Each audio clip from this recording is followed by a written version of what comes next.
Hello guys, ito po yung simple tip paano tayo magsimula sa repacking. Importante, meron po tayong digital na timbangan, meron tayong stapler, at the same time meron po tayong plastic na gagamitin po natin. Repack tayo dito ng danggit. So meron tayong danggit dito na 1 kilo. I-repackin natin yan. Pero bago yon, kailangan i-prepare po natin yung ating mga gagamitin. Okay, number 1, meron po kayong timbangan. So ayan, nabili ko po sa Divisoria itong timbangan na to.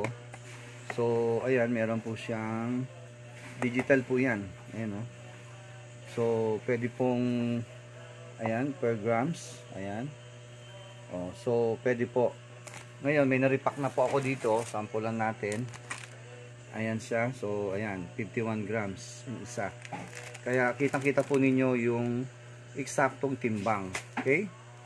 Number 2, kailangan nakahanda rin po yung inyong stapler. So ito po yung mga gagamitin. Kung wala po kayong sealer or kandila, at least pwede po ito ang stapler. So ito po ay naka-stapler po yan. Ayan, oh. Okay, so dalawang stapler yan. So okay na siya. Okay, next na kailangan ay plastic. So itong plastic na ito, nabibili po ito sa palengke. So ang size po nito ay 5x8. Ayan, 5x8 siya na makapal. Medyo makapal po siya. Ayan, so ito po yung mga kakailanganin natin sa pag-repack. Okay? So ayun na po yung mga nasample ko. So marami na po kaming mga na-repack dito. Ayan. So ready for ano na po ito sa mga palengke. Ayan, saka mga bahay-bahay. Ayan, so nag-repack na rin po ako ng pusit. Ito. Ayan, so ang pusit po ay 50 grams din po yan. Ayan, so 50 grams din po ang timbang yan. So ito lang po yung mga simpleng tips ng pag-repack na kailangan kompleto po kayo. Okay? So ulitin ko, kailangan meron po kayong digital na timbangan. Ito naman po ay mura lang. Nabibili ko lang po ito ng 350 pesos. So meron na po kayong digital na timbangan. Ito po kaya po nito ang hanggang 5 kilo. Kaya no worry. Okay, stapler. Napakatipid naman yan dahil yung bala naman yan ay nasa 5,000 pieces. Dito naman po sa plastic, ang 100 pieces naman po ito. So nasa 35 pesos lang. Okay, so ayan po ang simple tips ng pag-repack. Ano man ang i-repack ninyo, okay, tuyong man siya, danggit or anything, so ayan po ang kalalabasan niya. Okay, so ayan. So nag-repack yung aking partner. Okay, so andito kami sa sampulan po namin yung repacking. Ayan. Ayan. So yun yung sample ng pag-repack. Okay, then ito naman po titimbangin po natin. So sobra siya. So bawasan po natin kasi malulugi po kayo. Okay, yan, 49 grams pwede na po yan. Okay? So 49 grams. O ayan, kailangan po iayos po siya na mabuti. Ngayon, ang technique po dyan, palalaparin nyo po siya. Ayan, kailangan palaparin ninyo bago nyo po siya i-stapler. Okay, so yan, dalawang fold po yan. Yan, dalawang fold. Then stapler po nyo ng dalawa. Isa pa. Ayan, pakita mo partner. So, ayun na po siya. Okay? Ayan. I-press po ninyo para ayan, makompress po siya ng konti. Ayan. Okay? So, yun na po siya ngayon. Ayan, okay na.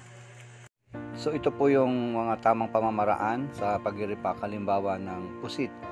So, kailangan po mag-segregate na po kayo ng 50-50 grams. Ayan, bago nyo po siya balutin. Ayan, so nakahiwa-hiwalay na po ang 50 grams para mas mabilis. Ayan, so ganyan po yung mga technique. Then saka po ninyo i-plastic ng one time.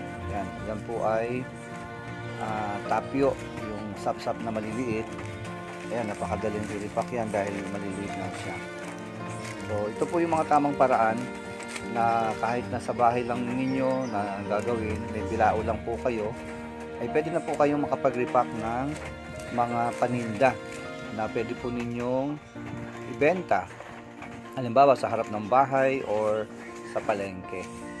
Ayan, so yun yung danggit. Kailangan po, number 1, meron po talaga kayong timbangan para eksakto po yung mga timbang ng bawat repack para hindi naman po kayo malugi at hindi naman po malulugi din yung inyong customer. Okay, so yan po yung mga simpleng pamamaraan na kahit po nasa bahay lang kayo, pwede nyo pong gawin yan. Yan, so napaka-simple lang po. Yan, kunting sipag at tiyaga. Ayan, talagang meron na po tayong kunting kikitain. At the same time, malaking tulong na rin po ito sa panahon po ngayon ng pandemic. Na tayo po ay merong pangkabuhayan na kahit nasa bahay lamang. Okay, so maraming salamat sa inyong pagtangkilik sa aking video. Ang repack dito sa balot. Ayan o.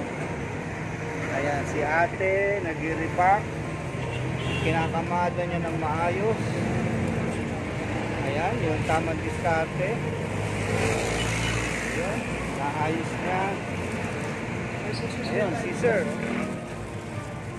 So, iniipit, iniikot. Ayan. So, ito na siya ngayon. Itong ganito. Magkano itong ganito nyo ngayon? Boss, magkano ganito? Kay ate ito. So, ito naman yung kanyang kalakal. Ayan.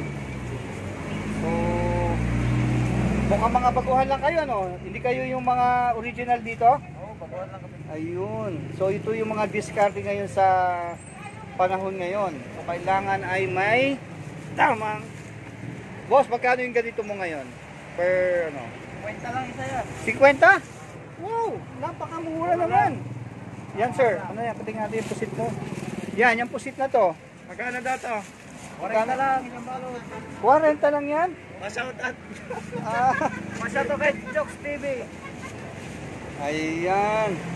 Taas mo nga yan. So, yan yung ano. Yan. Okay. Salamat.